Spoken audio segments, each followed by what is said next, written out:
పొరుగు దేశం పాకిస్తాన్ ఆశ్చర్యకర ఘటన వెలుగు చూసింది. కొన్నేళ్ల క్రితం గ్రామం నుంచి పారిపోతూ మంచు కొండల్లో పడిపోయిన ఒక యువకుడి మృతదేహం తాజాగా మంచు కరగడంతో బయటపడింది. సుమారు 28 ఏళ్లు గడిచినా మృతదేహం చెక్కు చెదరకుండా అలాగే ఉండడంతో అది చూసిన స్థానికులు ఆశ్చర్యానికి గురయ్యారు. 28 ఏళ్ల క్రితం మంచు కొండల్లో పడిపోయిన ఒక యువకుడి మృతదేహం రీసెంట్గా బయటపడిన ఘటన పొరుగు దేశమైన పాకిస్తాన్లో వెలుగు చూసింది. వివరాల్లోకి వెళితే పాకిస్తాన్లోని ఖైబర్ పఖ్తూన్ఖ్వాలో కోహిస్తాన్కు చెందిన నసీరుద్దీన్ స్థానికంగా కుటుంబంతో కలిసి నివసించేవాడు. అయితే 1997లో వాళ్ళ గ్రామంలో గొడవలు చెలరేగడంతో నసీరుద్దీన్ తన సోదరుడు ఖదీరుద్దీన్తో కలిసి గ్రామం నుంచి పారిపోయాడు. ఈ క్రమంలో ఒక మంచు కొండపై నుంచి నసీరుద్దీన్ లోయలో పడిపోయాడు.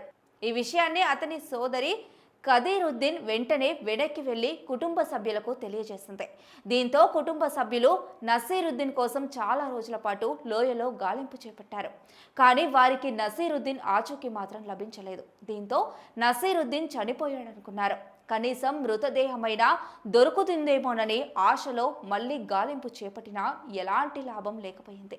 దీంతో వెతకడం మానేశారు. అయితే తాజాగా 28 ఏళ్ల తర్వాత అతడు తప్పిపోయిన ప్రాంతంలో ఉన్న మంచుకొండ కరగడంతో మంచులో చిక్కుకుపోయిన నసీరుద్దీన్ మృతదేహం బయటపడింది.